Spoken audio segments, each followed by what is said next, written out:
Alright, so good evening. So, this is the update for. Well, it's a general respiratory disease update for August 15th, 2025. So, we will get right into it now and discuss what's happening. So, right now, as we know, there's not much flu circulating within the United States. It's not flu season right now. RSV is also not really circulating right now. Because right now we are in, well, except in Kentucky for some reason, we are currently in low territory because it's summer.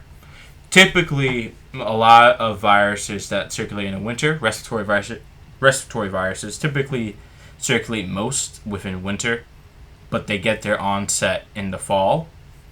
But during the summer, usually there's not high transmission because the R rating of the virus is usually below 1. So one person doesn't always infect another person. And 2 people are usually outside more at this time. In the southern United States, it's not necessarily the same because there's higher heat. So people are inside more.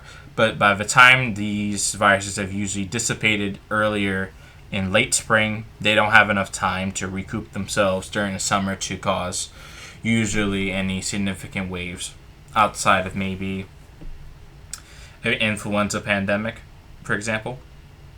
So right now, these 2 viruses are low, except for RSV, which for some reason in Kentucky is high. I'll check that out briefly because I didn't see this beforehand.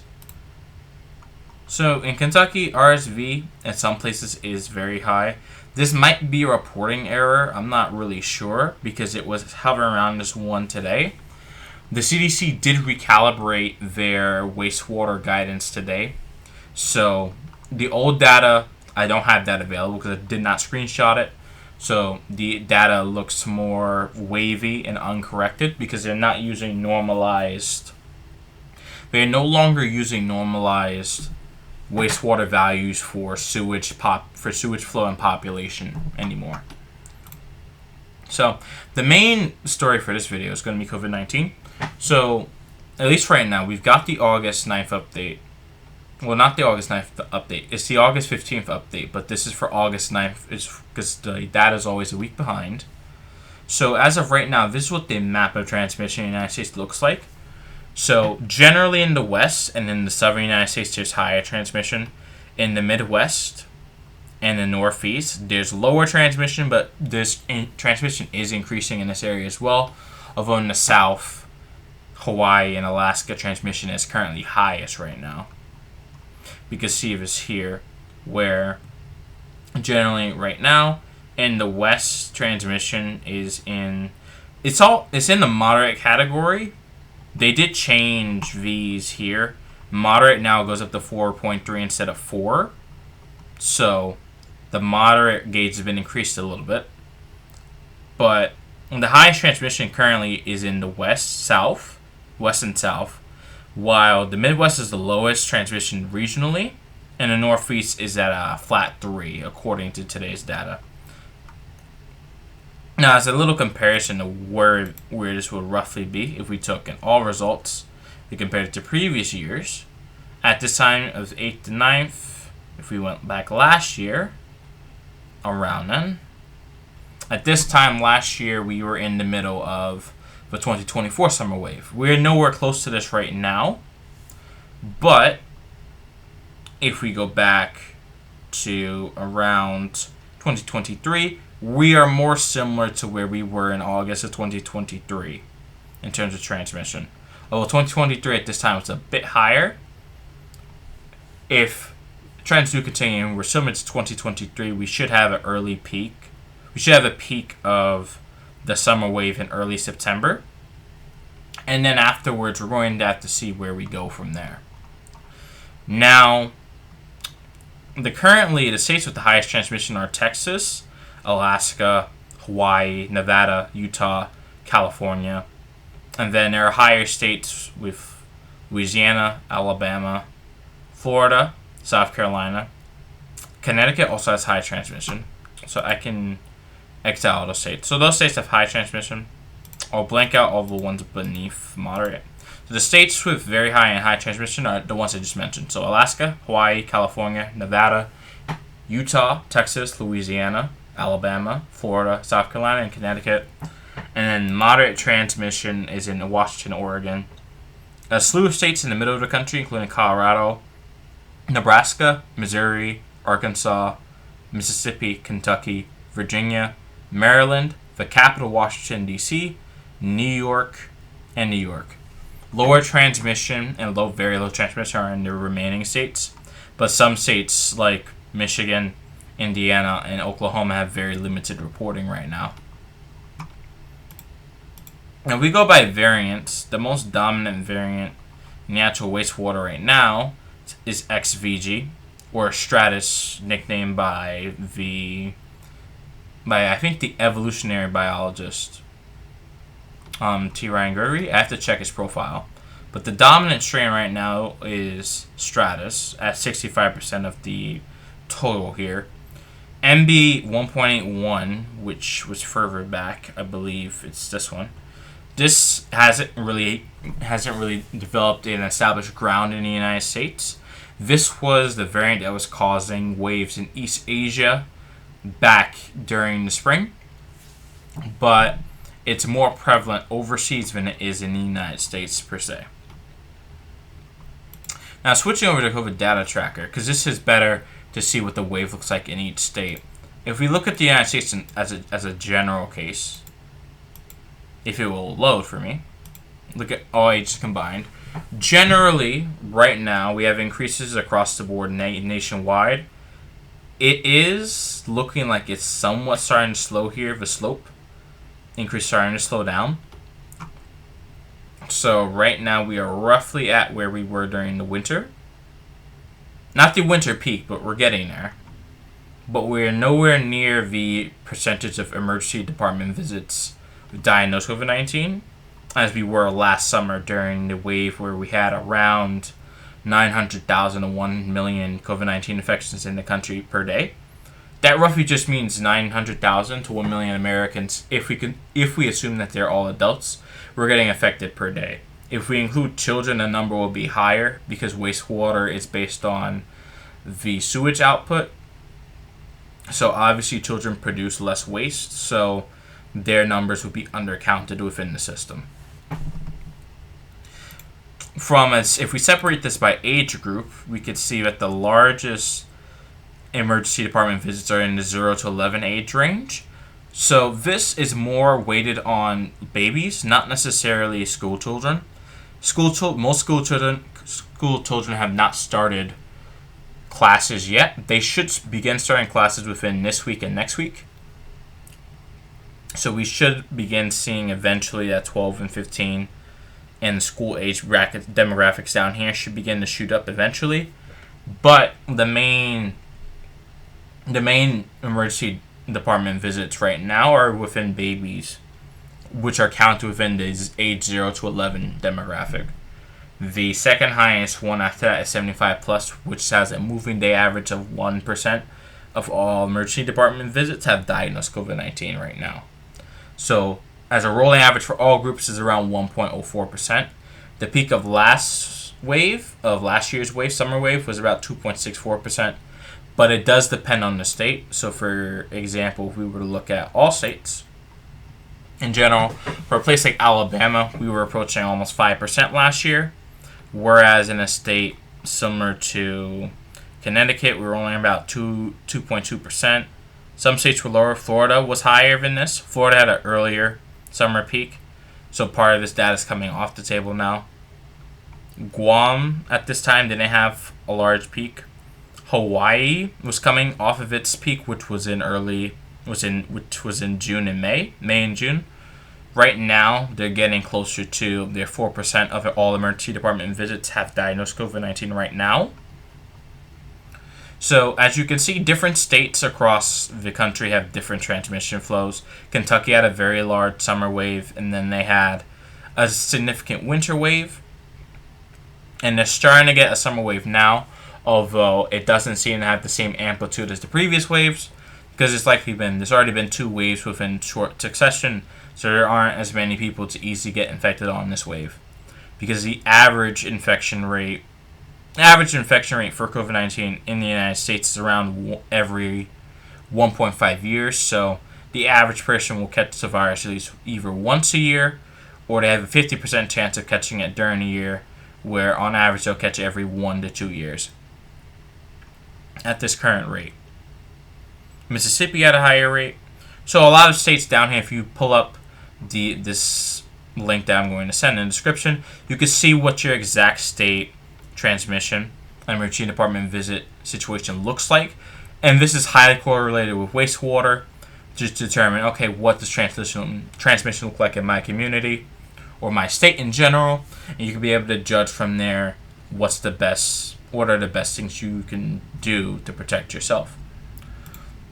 I would also recommend, if you don't have a state, or you want to see a more regional look, I'd recommend to use the region maps here for FEMA regions.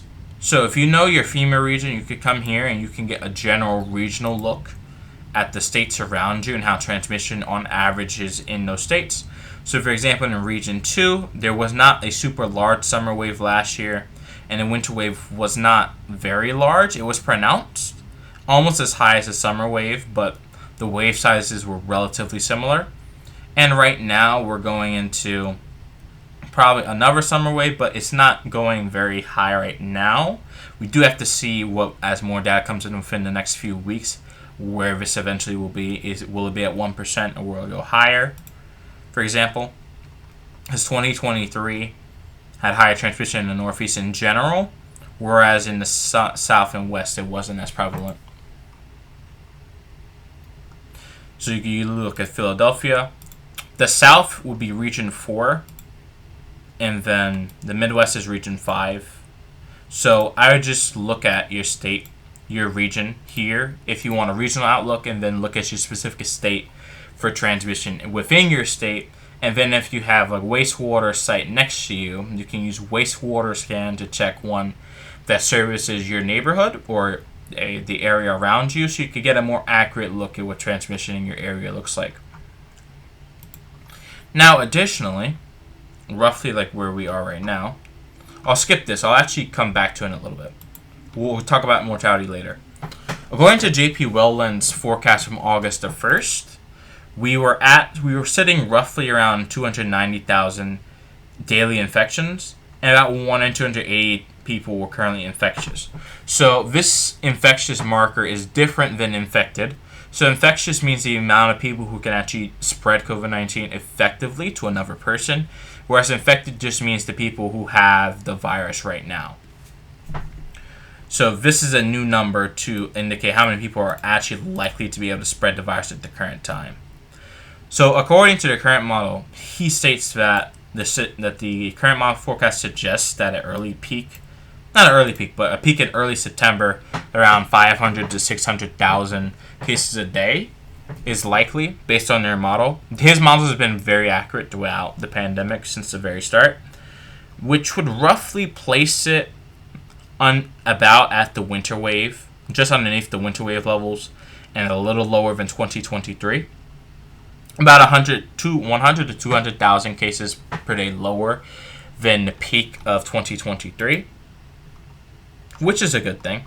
As we look at his most recent page after the CDC calibration, and him saying it's not making much sense to him as they recalibrated, and the previous CDC calibration was much better. If we look at this graph here, if we can zoom in, not that much, but a little bit more, so you can actually see numbers on the side. There we go, that's better. So right now, according to his latest update, depending on when this was sourced, this is higher than the 200,000 mark down here, and it's just eclipsed the 300,000 mark, so we're probably roughly around 325, because it looks around a quarter of the way to 400,000. We're roughly around 325,000 infections per day, and the slope is not as steep as it was at the end of July, but it's still increasing, so we have to see where the peak of this is going to be. Now, the obvious question is not necessarily how high the peaks are going to be, because that's less and less of what's been happening. So I'll pivot now to the excess mortality. globally using this data provided by the CDC, the Provisional COVID-19 Mortality Surveillance Network, via their National Vital Statistics System. So far, we are about, in total of reported deaths, we're at 1.2 million deaths, or more accurately, 1,233,579 COVID-19 deaths since the start of the pandemic, or rather the start of the virus in being introduced to the United States. So right now, we are currently waiting, if I go weekly, I think weekly is better, because we can't really go daily. Right now, we are waiting for these August months, and into July, we're waiting on more data to come in here. So just because you see low numbers here, it doesn't really mean anything, because there's a death reporting lag that needs to be accounted for, where deaths need to be added in and counted and added to this tally later that were not able to be added at the exact moment here. But as we go back in time, not too long ago, as we go back into the spring and into winter, we've had this general percent excess death rate of about, looking at it at face value, we have an excess death rate of around, at lowest, we have an excess death rate of about 6%. At highest, we have an excess death rate of about 17%. So for perspective of where we are, this has been pretty consistent through 2025, 2024, where we just have a consistent excess death rate of about 5 to 15%, with 15% usually being within COVID waves, being within COVID waves, and also when you have respiratory virus outbreaks during the winter. There are other factors keeping this number high, including substance abuse and other factors of American society that have declined, that have led to an increase in deaths. But in general, ever since the beginning, ever since about the January 1st, 2020, or January 2020, ever since about then, we haven't really had, since really February of 2020, we really haven't had a single week where we haven't had excess death. Now, earlier in the pandemic, we obviously had excess death ranges. Like at the start, we were talking about 30% excess death, 42% excess death. We are nowhere near these values anymore. But the low values during the lows in between waves are what we're seeing at the height of our waves now. So if we go back up past 2022, we usually had about at least 10% excess death for most of the year.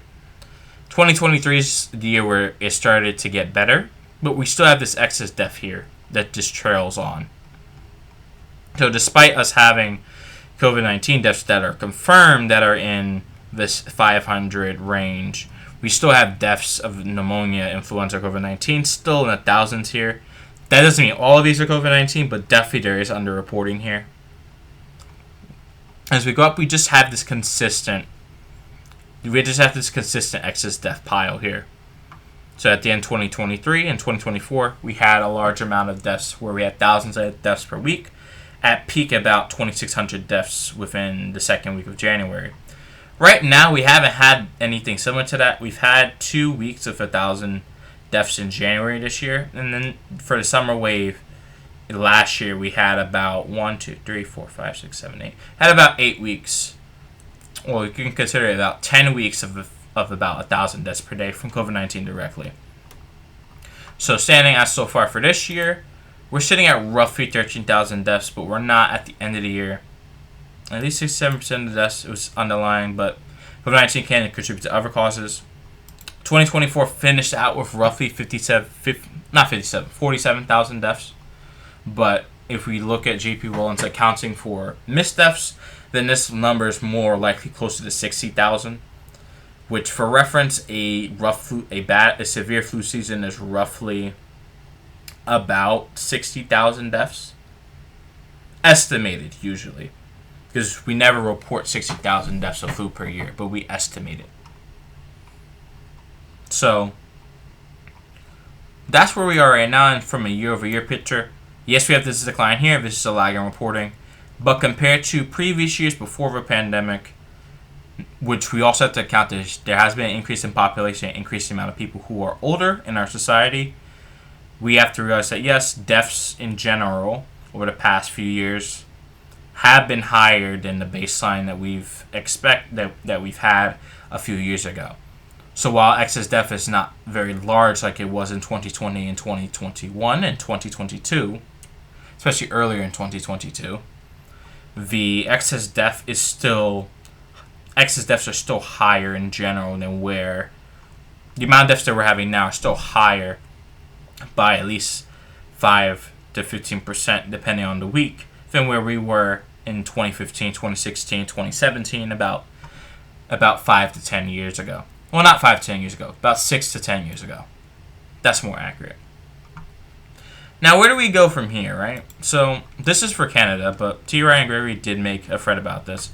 So, we're in somewhat of a similar situation where we're in a lower period compared to last year and 2022. 2022 and 2024 had sustained transmission in the summer, and it was much larger transmission in general. Not tsunami waves like in 2020 and 2021 where you had one large wave driven by one variant and then you had a lull afterward. No, 2022 and 2024 were more sustained transmission, whereas 2021 and June 2023, those summers had relatively low transmission over the summer before you had a wave come in starting within the middle of summer and then building up into fall. So we're in one of those periods now. Now the question is, and it really is the big question here, where are we going to go from here? So globally, this page is kind of laggy, unfortunately. But globally, I'll try to reload this page if I can. It seems Microsoft Edge has crashed on me. That is unfortunate. I'll wait for the program to respawn. That was not supposed to happen. I apologize for that. We are back. What matters now is the evolution of the virus. Do we see, like I've mentioned before, do we see a scenario where we have a new variant that comes out of an immunocompromised person, or a person who has had an infection for a very long time, maybe a year or two? Do we see that jump out of the person and then begin to circulate within the population? Do we get to see recombination variants between XFG, Stratus, or MB8.1 Nimbus? Do we see more variant recombinations there? Or do we see a combination of both? That's the main thing to see. I don't think, although this is my opinion, I don't actually know. I don't believe that we're going to see a zoonotic shift or zoonotic transmission where we have COVID-19 that's been evolving within wildlife jump back into humans. We haven't seen that just yet. When that does eventually come, we do have to be concerned about that for how different the virus will be. Because the main reason why COVID-19 deaths and hospitalizations are down right now is not necessarily because of vaccination, because people aren't becoming vaccinated anymore, really. The main reason is due to infection and the experience the immune system has against the virus. That doesn't mean it's good to catch. That just means because people have had consistent exposure, their immune systems know how to combat the virus before it gets to a point where the virus gets into an area and the immune response is destructive and kills people. As at least in COVID-19, a worse outcome for it to become a severe infection is if it gets into the lungs. Once it gets there, then the problems really start to escalate. But at least as of Omicron, we've seen more symptoms in the upper respiratory tract, but not necessarily in the lungs. But moving down into the lungs is where it becomes really problematic. So do we see more of that in the future? I don't know. But as of right now, the main things that we should watch, at least from what we have right now, we need to see what more evolution we see from Stratus or XFG as we go into the fall and winter. Do we get a new divergent variant that pops up in time to take advantage of winter? We don't know. And also the recombination variants, and also just in general, because of this wave pattern that we've had, which I can pull up as a state trend, not a state trend, as a national trend, but with the full time period up available to us. Yes. Do we see a smaller but still substantial summer wave? Right. Do we see one of these, but then because the Northeast, although the Northeast and Midwest have had larger waves, didn't have super large waves this winter, but they had some wave there. So that's going to help with the resistance for this summer wave. But are we going to be in a landing spot where we're similar to 2023 or 2021 with Delta, and where you have a leading wave before you have a much larger wave in the winter? That usually is caused by a new variant. Or do we have a change of course this year where we have a substantial summer wave, then we have some lull after, and then we have a winter wave, but it's not similar to the past large waves where we had similar to 2024, definitely not 2022, early 2022. Or do we see transmission that's more similar to maybe last winter, or maybe something that's similar to maybe last summer but less transmission? We don't exactly know. But with a lower transmission summer wave, then people who were infected during last summer will start to become susceptible again over the winter. And people who were infected in the JN1 wave in 2024 should become susceptible now. So we have to see where this leaves us. Will we be in a position that's going to be better than last year? Better than last year's winter? I don't think so. But are we going to have a large transmission winter like 2023 into 2024? Or 2022 into 2023? I'm not quite sure about that. I don't know yet. But I'll keep an eye on this. So expect more videos on especially Fridays for general respiratory disease updates. And then I'll try to make discussion videos to help explain different viruses and how they work. And then transmission prevention strategies to protect yourself, if that means anything to you. Alright, thank you for listening to this video, and I hope you have a good day, and all the information here finds you well. I don't believe I'll be able to post this in the description because my channel lacks a channel history, but I will try my best to make sure that this video actually does well. Alright, thank you for watching, and I hope to see you guys at another time. Thank you.